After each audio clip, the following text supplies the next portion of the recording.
Hello and welcome to the Market Musings podcast here, where Charles Archer is joining us again today. Really good to be speaking to you again, Charles. How are things? Things are going relatively well, Mark. How are you? Good. Yes, also very good. Pretty busy, I think, as we approach the end of the year. A lot of companies wanting to get their sort of end of year kind of roundups in, or Merry Christmas messages. I'm waiting for Mr. Darren Hazlewood is normally the last guy I speak to before. It's usually the last one we do before the new year, and he always likes to come on and usually around just before Christmas Eve and wish everyone a very Merry Panther Christmas. So I'm looking forward to that one. Of course you will. But it's been very, very busy. It probably quietens down next week. Yeah. But, well, everyone wants everything all at once this week. Indeed. I'm exactly the same over here. Indeed. But, always time for a chat with you. Oh, good. No, it's always nice to catch up, isn't it? So, I mean, we've got a few companies you want to kind of talk on, really. I think, why don't we start with Prem? That'll be probably the most popular company that we talk about today, Premier Africa Minerals. Of course, my I was say he's a good friend. I don't know if he's a good friend, but my regular on Stockbox, George Roach, who I bumped into in Resourcing Tomorrow, and it's always nice to grab him when he's on his own, I think, rather than having his other people around him who might try to temper what he says when he's on the record. But yeah, to grab George there and talk about things that are going on, particularly given that I think he just had that this morning. Obviously, it's now been officially RNS'd about the hand sampling and the grades they're getting there.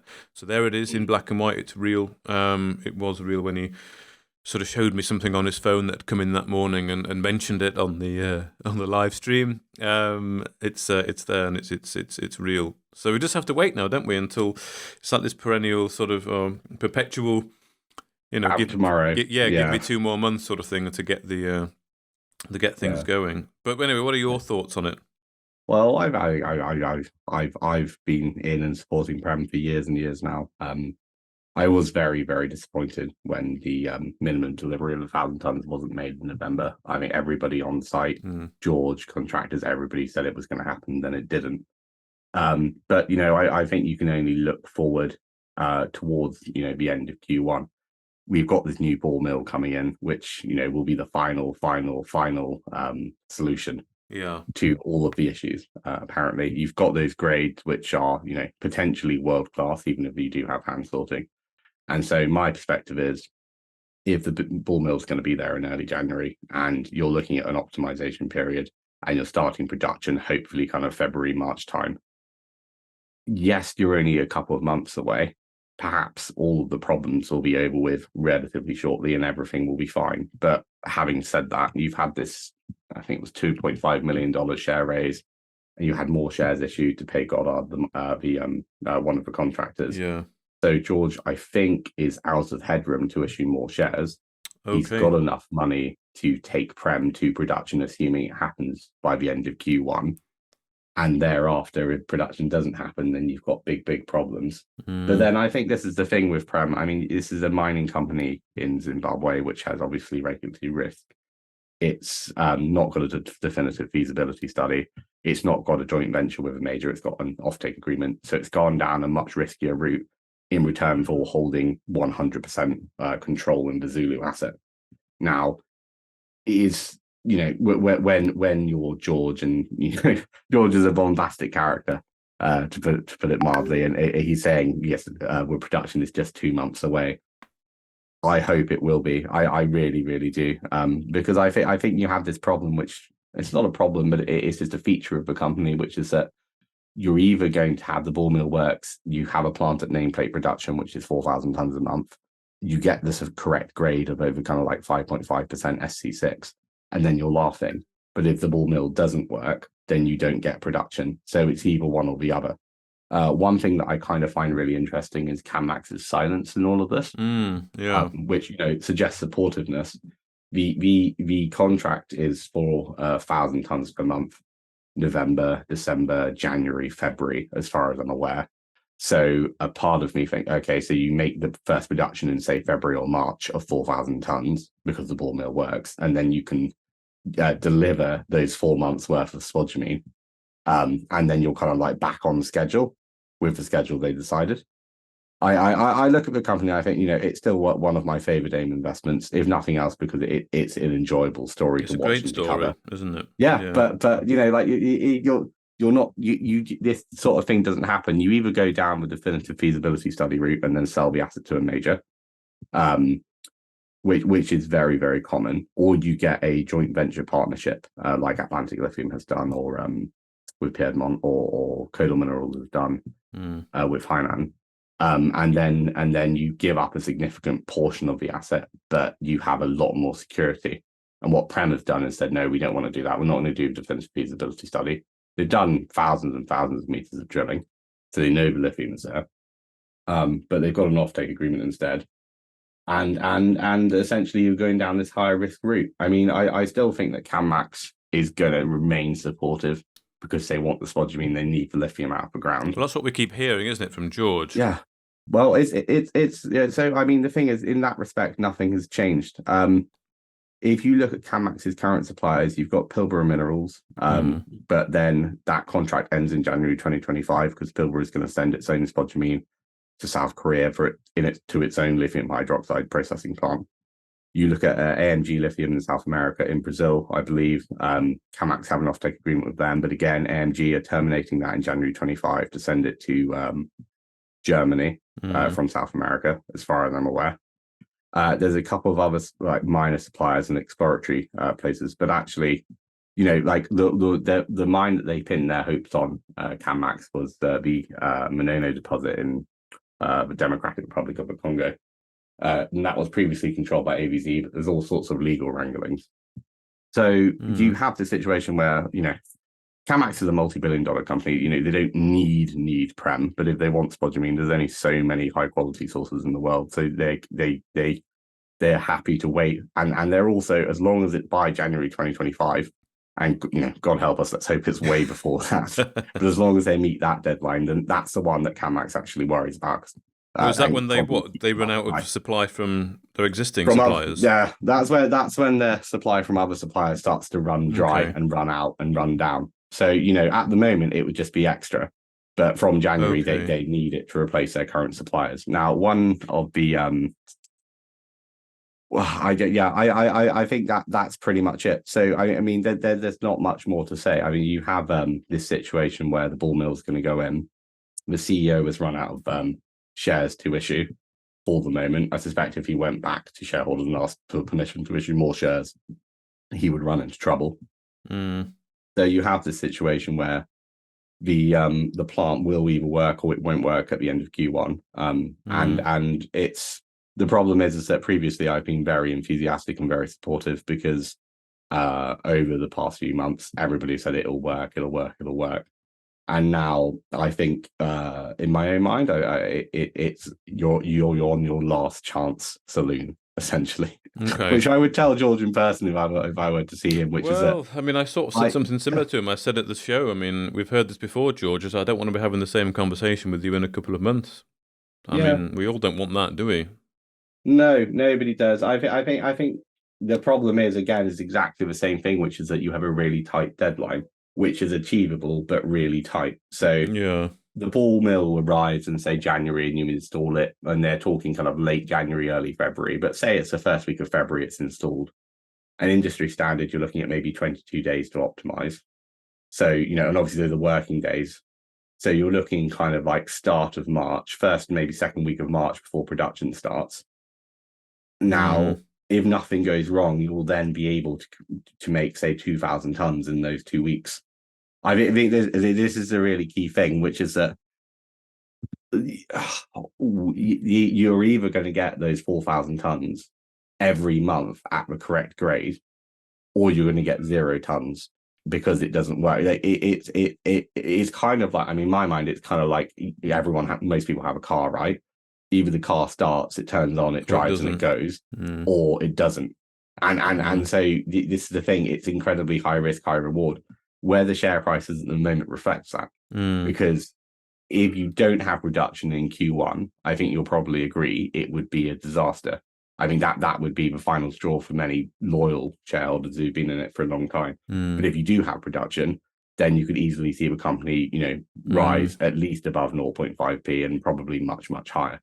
So, and then on top of that, I mean, the other thing is that if you do see production, if you look at other lithium mines across Africa, but specifically in Zimbabwe, weeks after production, you see a buyout offer from Chinese companies.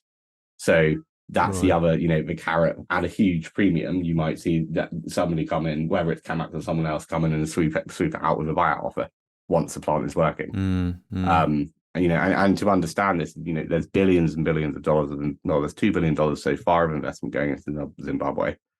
And the most recent budget that was passed a week, maybe 2 weeks ago, two things stood out. The first is that the lithium suppliers have to take beneficiation beyond what's currently going on at Prem. You have to plan to process your lithium at a hydroxide plant in the country, and you've got to the end of March to submit those plans.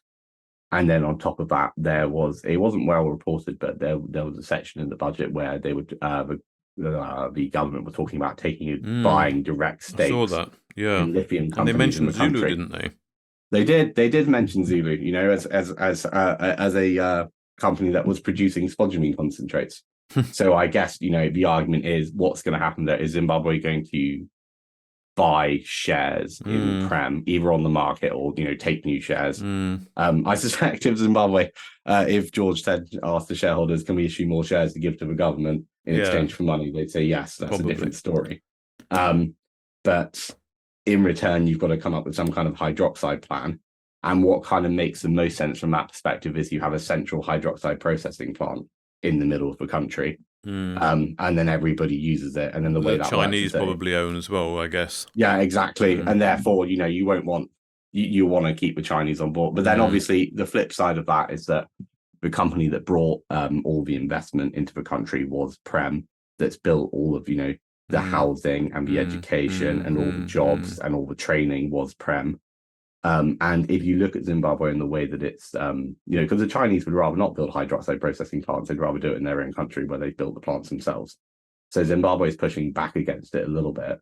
And I suspect if you were to, if they, they would rather have that kind of have that barrier between them and the Chinese with, specific projects. So maybe a buyout offer, I don't know. But I look at it and I think, if it works, the buyout will be imminent at a very high premium. And if it doesn't work, then shareholders stand to lose their investment. Well, but then that's the nature of investing in Africa. It is. It's the name of the game, unfortunately. It's what it is.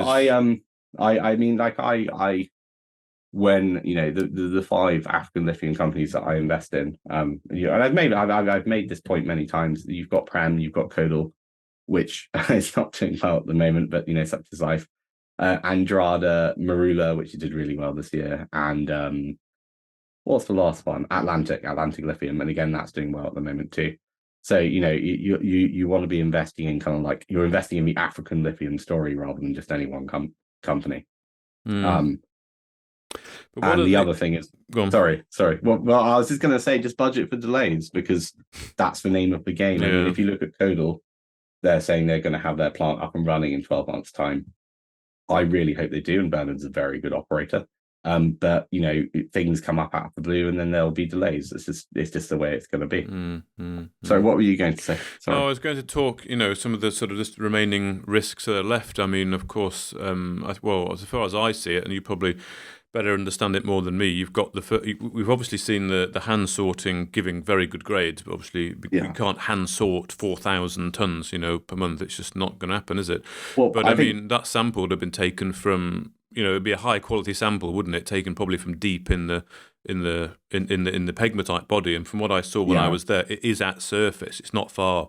You've got to go. So there's perhaps I don't know much about, pegmatite exploration, but I would say there's a fair amount of weathered material to get through before you're going to get to the real clean stuff. So I guess that's one risk, isn't it? Is get into the clean, high quality stuff so you can get it at the ROM pad. And then, but then you've still got the kind of sorter issue, because I still think there's a question mark on the sorters are actually going to work properly. I think there must be. I mean, well, I don't think of the words. The sorter. The way they say, if the sorters work correctly, I'm paraphrasing the RNS, then you'll get up to those kind of 7% grades that we're talking about. because the hand sorting is essentially the hand sorting is replicating what the all sorters are meant to be doing. Yes. And I think one of the problems again, the information that I'm aware of is that they can't work properly unless you have correctly milled and sized material coming through the plant.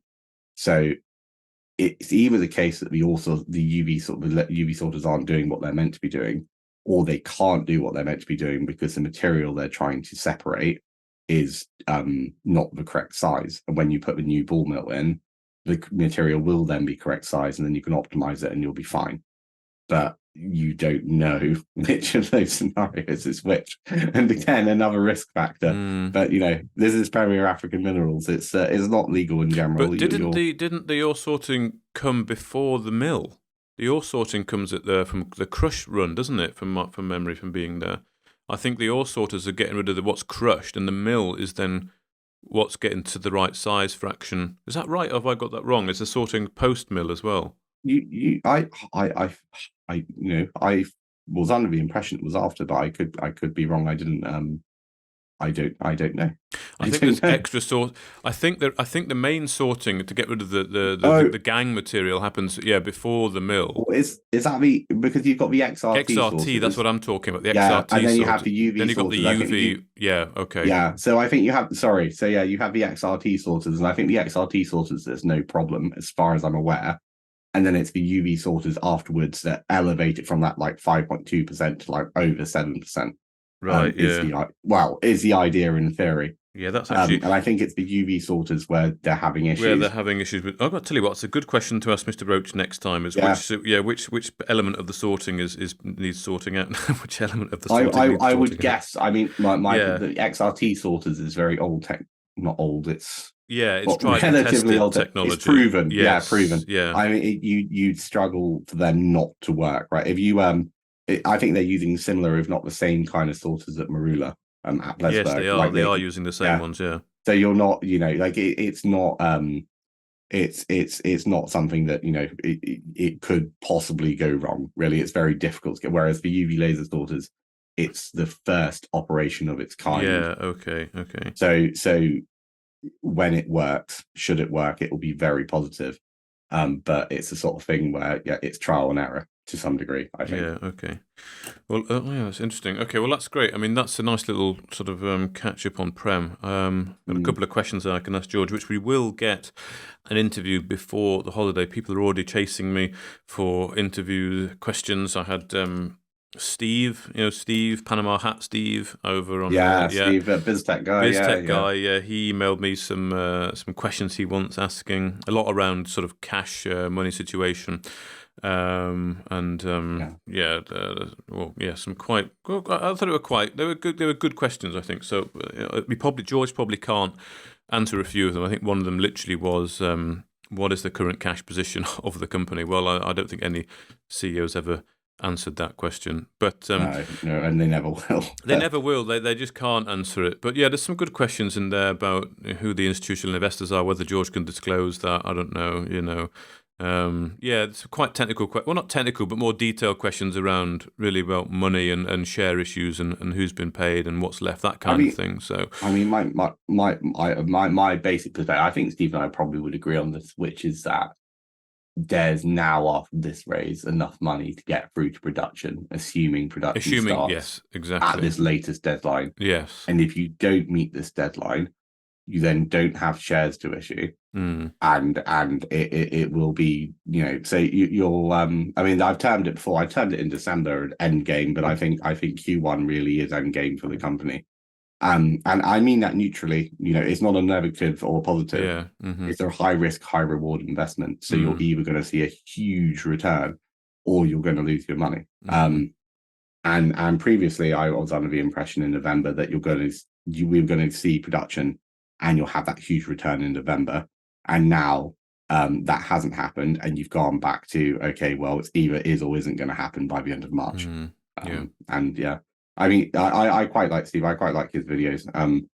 I don't agree with him on everything that he says, but again, that's a positive. You want to have people with different perspectives and different opinions about what's going on. Yeah, of course. And his focus more on the financial is quite interesting. I think, but the problem is with it is that not the problem. It's a feature of AIM companies. You don't actually have to tell anybody what's going on with the cash position, Yeah. apart from once a year in the Yeah, that's results. basically what you And, do. Yeah, that's and it. Doesn't interest me even as much. I get why people find it interesting, but for me, it's more about okay, what's actually happening on the ground. You know, what's happening right now. Are we going to actually meet yeah, production? What are the problems? How can we address them? Rather than well, how much money have you paid this guy, and you know, how much shares were taken here. It doesn't really interest me that I much, think but I think it it only. interests other people, so it's Yeah, well, of important. course it does. I mean, it only interests me when you run out of shares to issue, which I think they Yeah, pretty much yeah, have. So, once as long as you've got some shares in the bank to cover the eventualities, and exactly. it is to me, it's kind of like George by doing this last raise,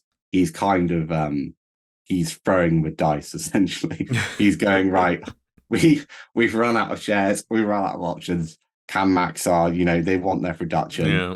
We've got nothing left. This mill should go in. It should now finally work. Mm. Everything will be fine. And there is a scenario 6 months from now where you're consistently making 4,000 tons a month at like 6% plus grades, Yeah. and you're being approached by buyout offers. Yeah. And Camac's very happy. Yeah. And a year from now, you've paid off the offtake, Indeed. 35 million or whatever, and everything's fine. So that scenario is very possible still. Maybe But it's 1 year after my visit, I'll be back out there, and it actually will be happening. Who knows? yeah, it Who would be knows? wonderful. It'd be wonderful. But nobody knows No unless one you're on knows. the ground. No, exactly.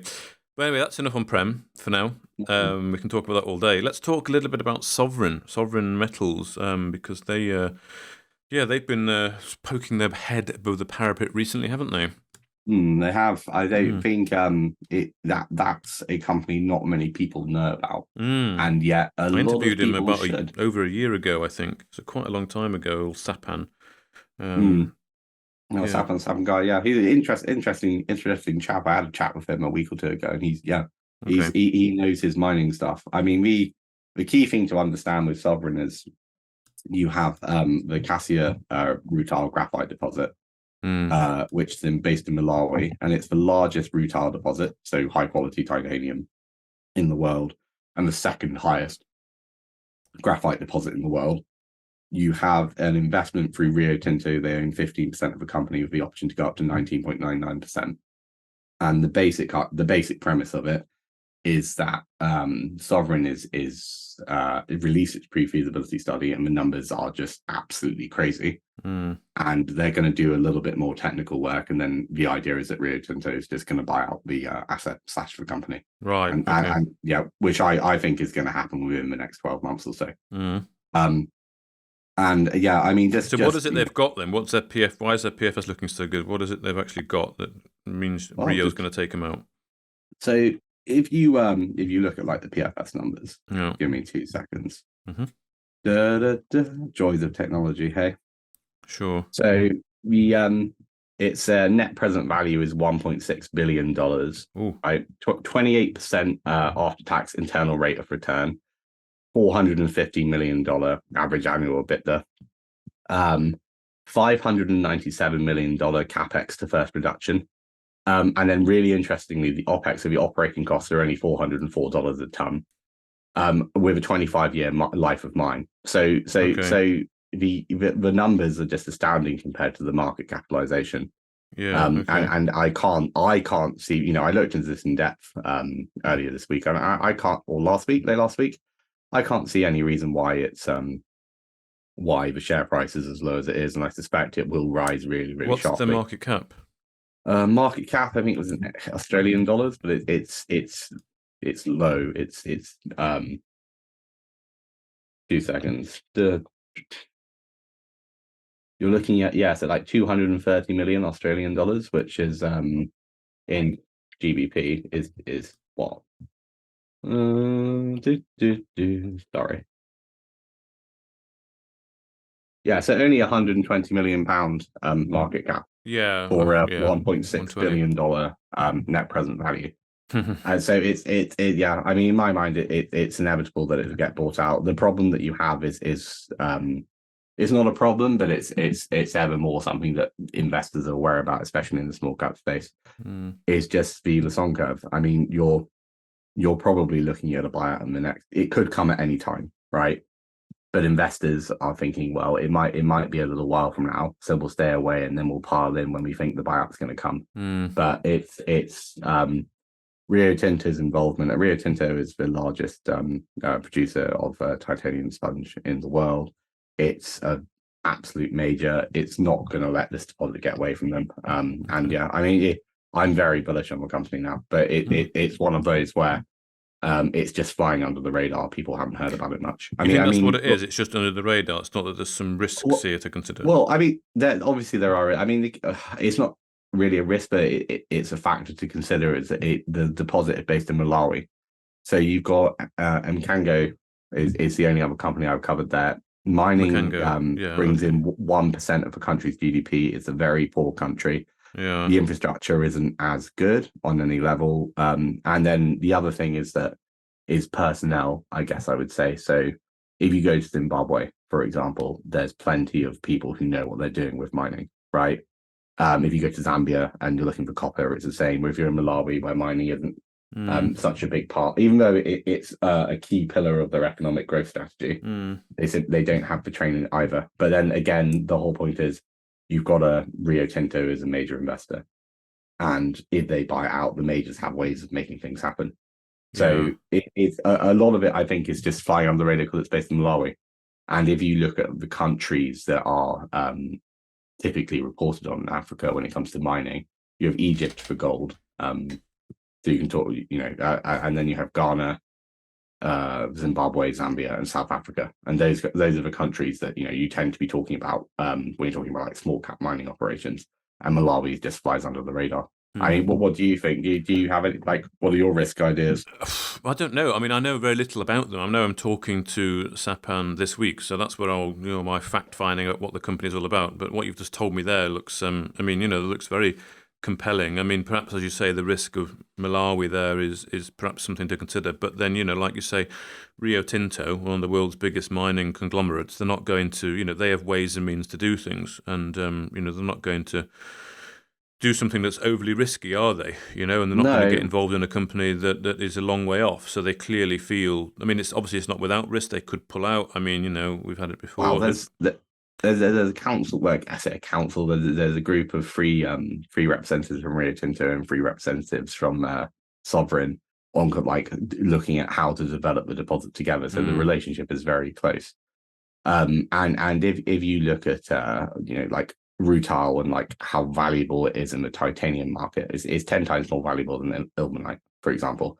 There's very few quality rutile deposits in the world. Cassia is more than double Sierra Rutile's Sierra Leone deposit in terms of volume. And so you just have this situation. It's a world-class deposit of rutile. The graphite's there, also a massive deposit as well.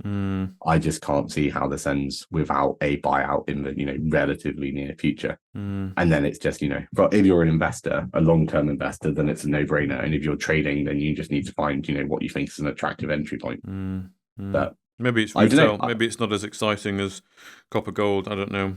Who knows? I think that is an issue. I think that copper, gold, lithium, nickel, there are certain metals which are kind of like sexier in the market. Of course, potentially is the right word. But at the end of the day, titanium is a really, really, really, really important critical mineral. And from like a geopolitical standpoint, I mean, something that I find really interesting.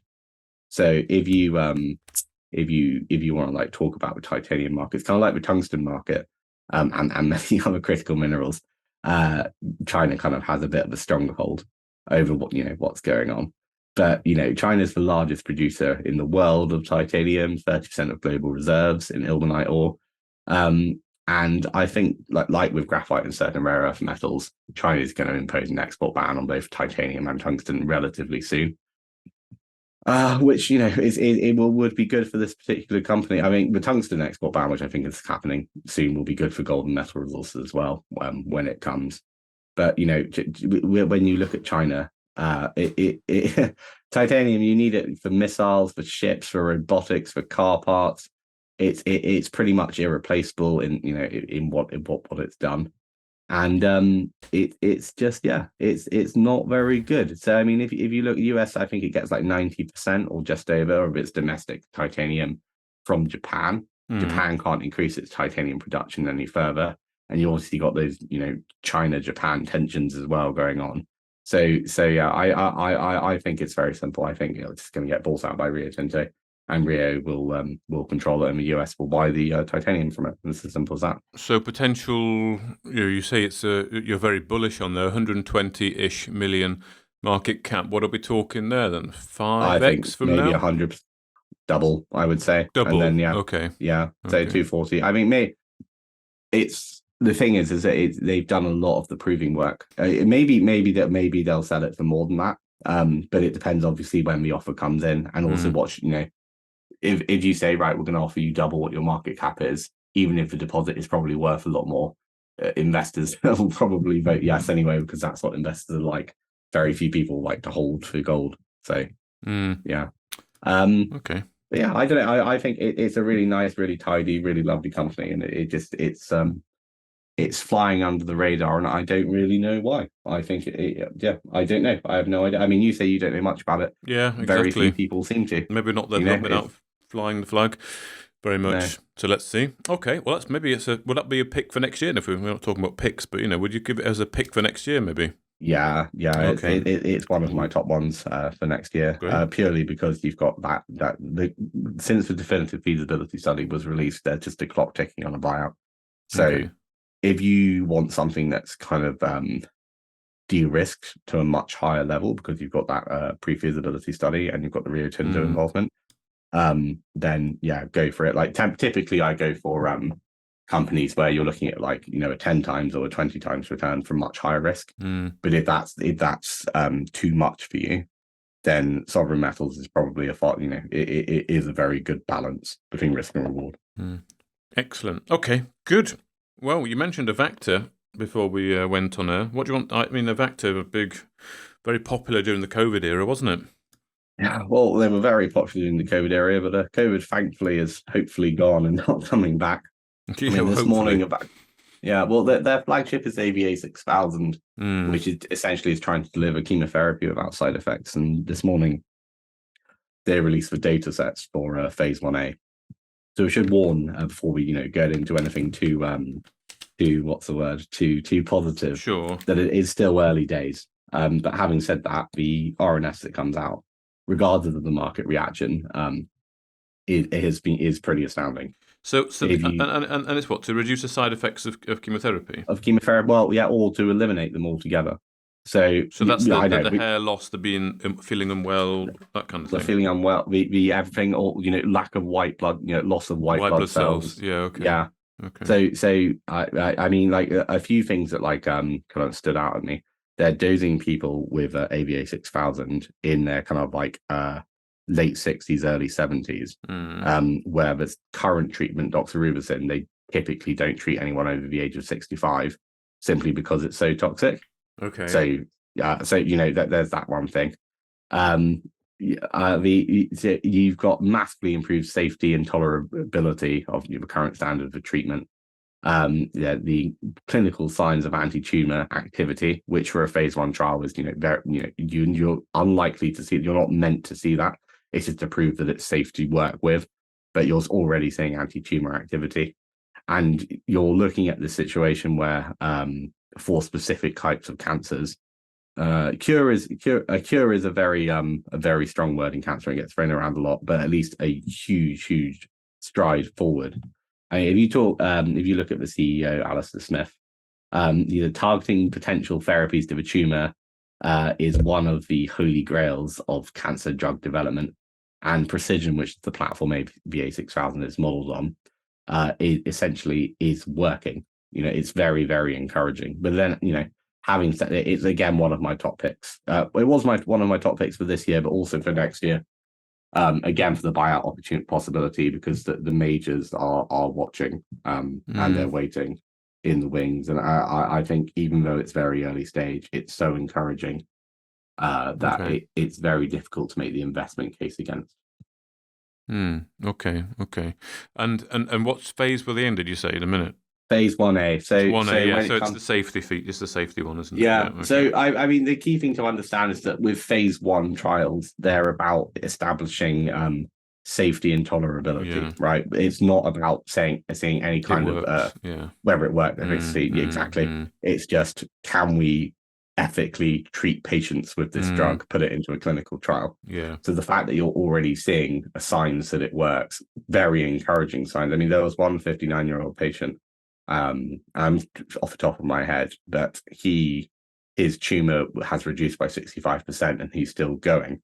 Now, the kind of cancer that this particular drug is designed to treat, soft tissue sarcoma, often these patients have a matter of days, weeks, maybe to live. So the fact that you have somebody who's being treated who was almost certainly going to die, and probably already said goodbye to all his family and, et cetera, and is still alive, that should tell you that you've got something really, really special here. But Yeah. again, like I think I find it's really funny because I've written on Avacta for a couple of years, and I get messages all the time that I'm either too bullish about it or that I'm too restrictive. And again, I think it's like with Premier African Minerals. I mean, it's kind of funny how biotechs and junior resource sector are the same in many ways. It's an either or. It's a zero sum equation. Either Avacta is going to deliver one of the biggest advances in cancer treatment in modern medicine, or you're going to get to a later phase and it's not going to work. But the thing is that what they're doing, modifying doxorubicin, is they have a much higher chance of success than if they were starting with like a new drug from scratch. So generally, the general consensus is that if you're starting a new drug from scratch, you have roughly a 10% chance of success. Or to put it another way, you'll have 10 very highly qualified clinical trial teams. One will be successful moderately, and 9 of them will fail. Whereas with AVA 6000, because it's a delivery platform of an already proven drug, your success chances are much higher. And after this data comes out, I would say over 50%.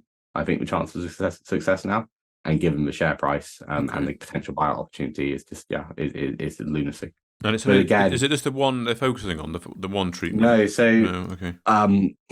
They have a couple of platforms.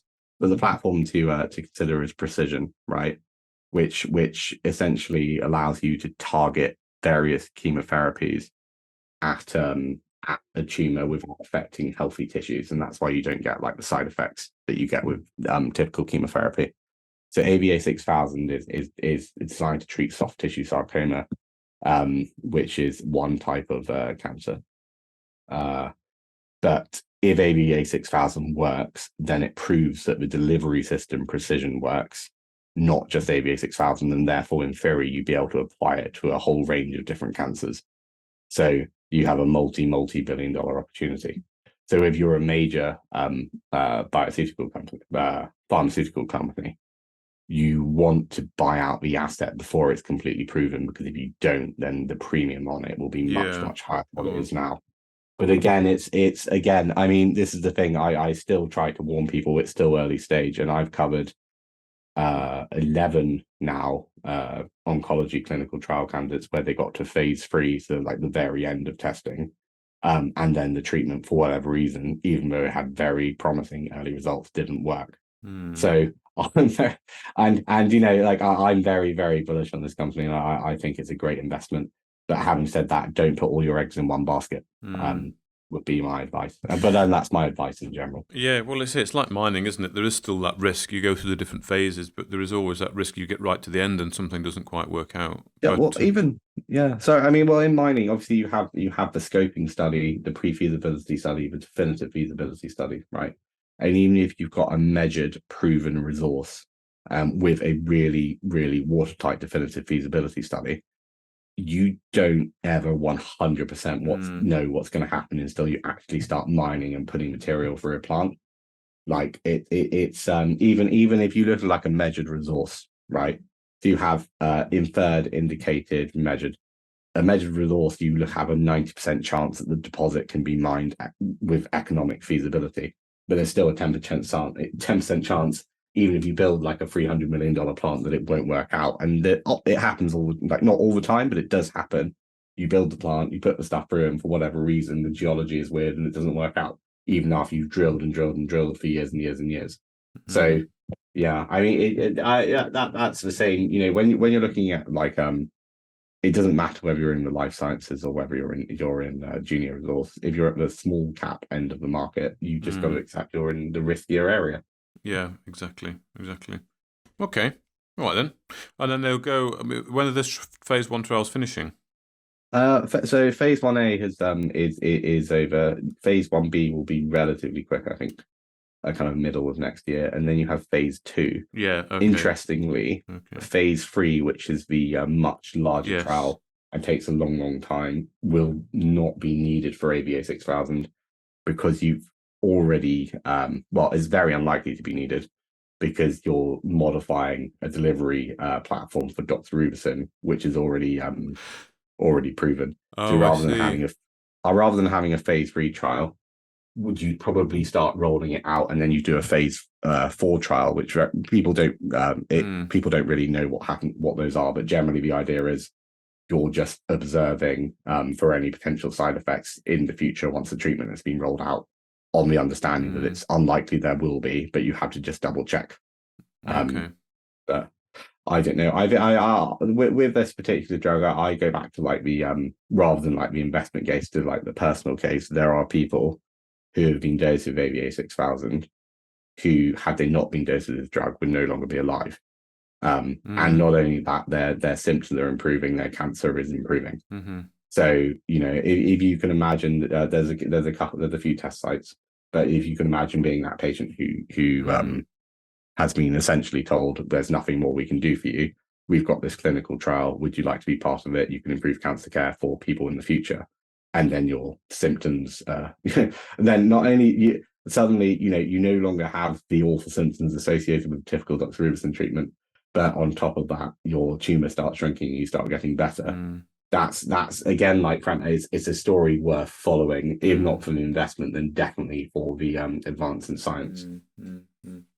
Okay, excellent. Okay, good. Well, then again, perhaps will be certainly a very telling year next year for those guys then, as they go down those different routes. Definitely it'll be a huge year.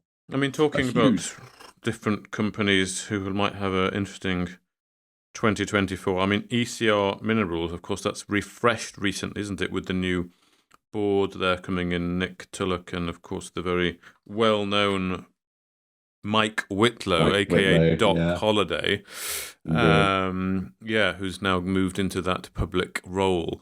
I mean, yes, they're actually drilling now, aren't they? They started drilling only this week. Probably results will be in the new year, but they're active. And he was on last week, or even yesterday, I should say, talking about how pleased they were to get started. He's very much, he wants to deliver. That's the impression I get. They're not taking money, they're not taking salaries. They're going to be judged on rewards, judged on the drill bit, of course, the mercy of nature, a little bit there. You can't really do anything about that. But he's right though, in the sense that what do investors in small cap mining companies want? They want drills. It's exciting. That's why we do it. It's treasure hunting, isn't it? It literally is. It's like it's literally exactly that. I mean, this is the thing, right? At least they're drilling, I guess, would be my takeaway for ECR. You got to bear in mind that I think the market cap's like 3 million. So it's a small company, and they've got an asset, and you don't drill unless you think there's a target worth exploring, right? And you've got at least some early indication of something to drill. So my perspective is at least they're drilling, at least they're going for it. At least they're, putting a drill in the ground, pulling up a core sample, logging it, assaying it, and then they'll release the results to the market. Like that's what this sector is all about. Now, will they come up with something astounding? Unless they're very lucky, no. But they don't need to come up with something incredible when you've got a £3 million market cap. You just need to come up with something that's, reasonably good. And for example, you say, okay, well, we've got this asset and we've got the rights to it, and we've done a little bit of drilling. We've come up with something we find quite interesting. Where they're operating in Australia, there's 1,000 operators around, right? Yeah. And everyone's trying to find the next Javier on, the Greatland Gold deposit. So you can go to, you can go, look, we think we found something interesting. Do you want to fund some exploration with us? or do you want to buy the asset off us? Yeah, Like, exactly. and when your market cap is so small, you don't need much upside to see a huge uplift. Exactly. You Whereas, could do 10 quite easily, couldn't you? yeah, 10x. exactly, Yeah. exactly. I mean, like if for example, Arc Minerals, which is exploring for copper in Zambia, there's quite high expectations for that exploration program. I think they will find some really good copper. And I think their market cap will do really well. But when I think their market cap is like 40 million-ish. So yes, if they find some copper, it might, you might get a 3 or 4 times return. And obviously you're exploring some really, really great tenure, and you've got that joint venture with Anglo American X, Y, and Z. But you've got a larger market cap. So if you do find something, the upside tends to be lower simply because of the market cap size. And obviously those are two completely different companies, and if you were going to pick one to invest in, you'd probably pick Arc Minerals. Well, you'd definitely pick Arc Minerals because the risk profile is so much better. But having said that, ECR is great if if you want to have put a few £100 in, say £1,000, wait a couple of months, get some decent results, you might find it's very surprising. And these two, again, as you say, no salaries. They're very positive. They're doing they're doing all the right things, and all you can do is wait and see what they come back with. It's all you can do, isn't it? Yeah, but Yeah, it hopefully a is in the end. quick turnaround. And he told me on Yeah. the interview that they're going to start with the lesser targets, the lesser exciting targets, whatever that really means, and then go on to perhaps the more prospective ones. So I guess it's if the first ones aren't well, I don't know what the reason for doing it in that order is, but it doesn't really matter. But they're going to get. It's RC drilling, so they're going to get bags, aren't they? Basically, and they'll be able to get them sampled and I mean, see what's there or not, basically. And then they've still got their other project, Lulworth, that they're quite, Lulworth. Well, they keen had on. decent results, didn't they, a few weeks back, from Lulworth. But I mean, in terms of what they're doing and what order, I think you might find again.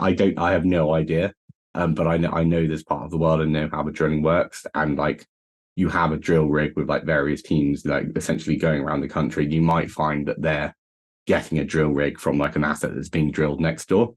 And so they just get popping over, kind of like if you get some scaffolding on your house, you'll find that it stays on your house until they've got another job to do. So it might be that they're contracting out someone who's already out there, right? And this happens more often than you would think, because you've got an asset and then you've noticed, hang on, our next door neighbors are drilling, and then you just call them up and go, look, do you mind just doing a few holes for us? We're right next door. It won't cost you anything more because you're already out there. So I think, so I don't know, but that I would assume that something along those lines. There's like a practical reason why, from like a business perspective, that we may not be party to. But I mean, I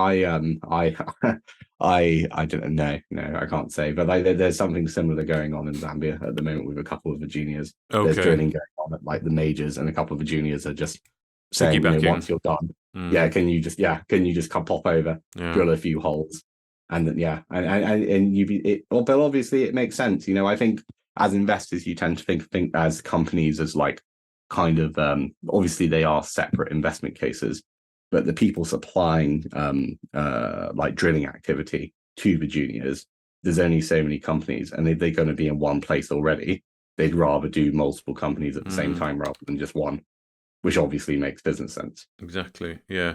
And I mean, from your point of view, then as a risk sort of investor, this is a risk, isn't it? But then what downside is there? I mean, if it turns up nothing, okay, there will be some downside to the share price, but probably not loads.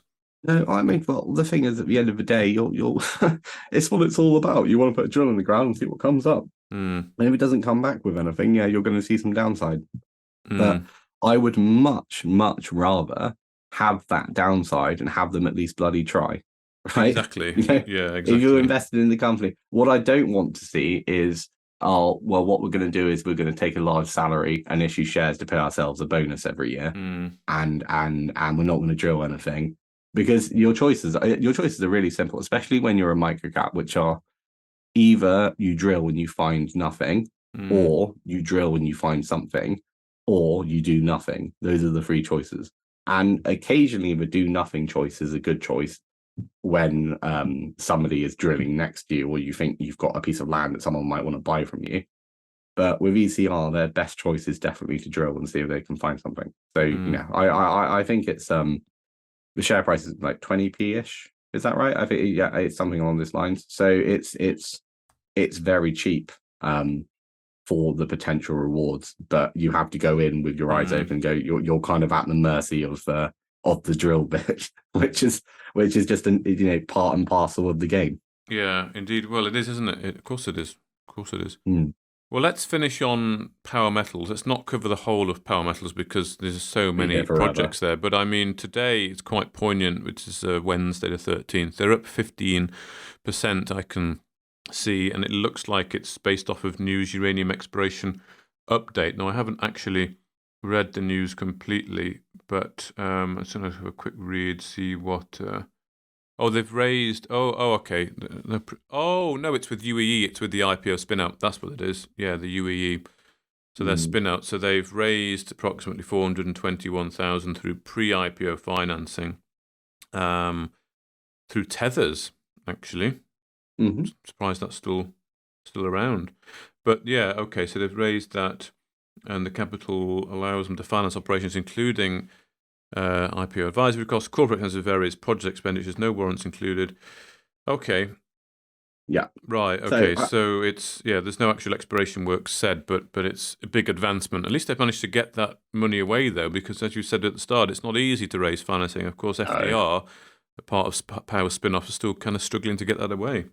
Well, FDR, I think they will get it away eventually. They will eventually, yeah. I mean, if you look at Power Metal, they spun off First Class Metals, and they own about 25%. And obviously, First Class has got Zigzag Lithium, which is they're doing drilling now. They'll report back in Q1. I think 500 meters of drilling, so it's a small campaign, but it's looking like a really promising lithium asset. You've got Golden Metal Resources, where you're getting at some interesting results from copper and from gold. But again, they've got the tungsten deposit, which is the largest undeveloped tungsten deposit in the US. It's right in the, pretty much in the best place you could possibly have it for golden metal. So this will be their third spin-off. And in terms of, you were saying exploration, they're not drilling, but they have been exploring a lot the Athabasca uranium portfolio in the second half of this year. And so if you look at Perch River, you've got several like really strong helium anomalies. So there's likely to be uranium there. You've got the Badger Lake property, where you've hyperspectral satellite data. You've got similarities between Badger Lake and the Arrow deposit, which is a really important uranium deposit. You've got the Tate Hill project. Again, really significant uranium anomalies. So you're looking at 164 ppm uranium in the soil. And then, so I mean, Soaring Bay is doing well, kind of going Durant Lake. So my perspective is, they've got some really, I guess this is just speculation, but their initial surveys, their initial geophysical work on the uranium properties are looking really positive. They're going to get this uranium IPO UEE out of the way probably in Q1. They've managed to raise some money, and the reason they've managed to raise some money, there's two reasons. The first is that the uranium price is kind of rocketing. It's kind of it's like $85 a pound or something along those lines at the moment. So historically much higher than it has been. And the second reason is that the IPO market just seems to be making a comeback in 2024. And this is because interest rates have peaked now. So a lot of people are now choosing to pour back into risk assets. And I think you have to give credit to the CEO, Sean Wade, because when he inherited the company, and what he's done is he's Golden Metal was making progress, which isn't directly his responsibility, but they own 62% of the shares. First Class Metals is making progress. They're making progress at various other, and if they manage to spin off this uranium IPO, uranium is really hot in Canada. And this particular, in the Athabasca Basin, any company that's like a specific company will do very well. And Rick Rule, who a legendary investor, he cornerstoned the placing at a premium to what the share price is today, back in May, pretty much exclusively on the uranium portfolio, in my view. So there's lots of positive to look for Power Metal. And I think what one of the things that kind of hasn't been highlighted potentially is just they have so many assets and so much land with possible prospectivity. And at the moment, the markets don't value land at all because it costs money to develop it. Sure. But as now we've got over the hump of 2023, and a lot of these risk assets are looking more attractive, the land becomes more valuable, more promising, more prospective. And then I think they're going to have a great 2024. So you think that's why power is not recognised, because the market's just not valuing land? Because there's always a thing when Paul Johnson, I used to interview Paul Johnson when he was CEO, really wanted to get across the vastness of what they've got. But you think it comes down to, it just doesn't value the land. It's more, you've got to have something tangible to grab hold of, i.e. a nice drill result. Well, the thing is I'm trying to think of the words. The land holds value if you can drill it, right? And the problem is that for 2020, lots of 2022 and also for 2023, it's very difficult to drill anything without diluting shareholders, because you need to do that to pay for the drill. But obviously, as you have people pour into risk assets, then the money floats around to do the drilling again, and then the value of the land increases. I mean, my other perspective is that the Power Metal had kind of like the three jewels in the crown was Pilot Mountains, the Golden Metals tungsten deposit, which they spun out, and then Zigzag, which is part of the First Class Metals, and now the uranium portfolio. So they do have a history of getting these assets relatively cheap and then spinning them out to IPO and generating value. But if you're trying to think of the words, if you're looking to like invest in a really good tungsten project, you're investing Golden Metal Resources, and that should boost the Power Metal share price because they own 62% of it. But in reality, in the markets that we have, that's not always the way. It doesn't have a direct correlation sometimes. So there have been points in the year when Power Metal's balance sheet has been higher than its market capitalization. In fact, I think that was the case only a week or two ago. So, I mean, I look at this company, I look at Power Metal, and I think they've got this massive land holding. They've got so many prospective targets. This uranium assets that they have, it's the largest London listed assets, uranium assets that you can find. Uranium's a very hot commodity play. And I mean, they're going to have a really, really good 2024. At least I hope so. I mean, it's one of these companies where trying to think of the words, you want to invest at the bottom, right? And I think they're the bottom or very close to it. Okay. And therefore, if you're buying shares now, where will you be in 3, 4, 5 years? I think you'll be doing very well. Okay. But what will happen is that the share price will rise and people will stay on the sidelines until eventually people are actually, it's good value now once it's doubled or tripled in price. Yeah, of course. Which tends to be the way people approach their investing. Not me, but a lot of people tend to approach investing in that way. Well, it's a psychological thing, isn't it? Yeah. Yeah, indeed. Okay. Well, thank you, Charles. What? Just finally, I mean, general thoughts, if you can, on next year for the sector, the mining sector. What do you think? Mining sector, yeah, I think again, interest rates have peaked, and a lot of analysts are saying they're going to come down. I think it might take longer than what most people think, but interest rates have. So you've had the situation where money has come out of the risk assets and gone to like bonds, for example, or like blue chips. S&P 500 is near a record high again. There's a reason for that. People want the kind of like, ironically, it's not low risk anymore, but people want those lower risk kind of like larger assets. But now that the interest rates have peaked, people are starting to look at the junior resource sector and go, hang on, well, I don't know what this copper, lithium, graphite, tungsten asset is worth. I don't know what this uranium portfolio is worth, but it's not worth nothing. I think this is the thing. It shouldn't be worth if you look at Power, I think its market cap is like, I haven't looked recently, but say it varies between kind of like 12 and 16 million-ish. It should be way, way higher than that in a bull market. So if you're an investor and you're looking at like a 5-year timeline and you invest now, then you'll be sitting gravy in 2026, I guess would be my takeaway. But again, not advice, and you can never know exactly what will happen. No, indeed. No, of course not. It's all fun. It's all part of the fun, isn't it? It's all part of the fun. That's what we say as our investments. As our investments dwindle, yeah. Yes, indeed, in 2023. And then, next year, hopefully we'll be saying, it's all part of the fun when it all rises again. Indeed. Let's hope so. Well, thank you very much, Charles. Great hour chat there, as usual. I doubt we might speak casually before the end of the year, but probably the next time we'll talk on a podcast will be in the new year. So I'll officially wish you happy Christmas, happy holidays. Hope it all goes well, and I'll speak to you again in the new year. Wonderful. See you then. Bye.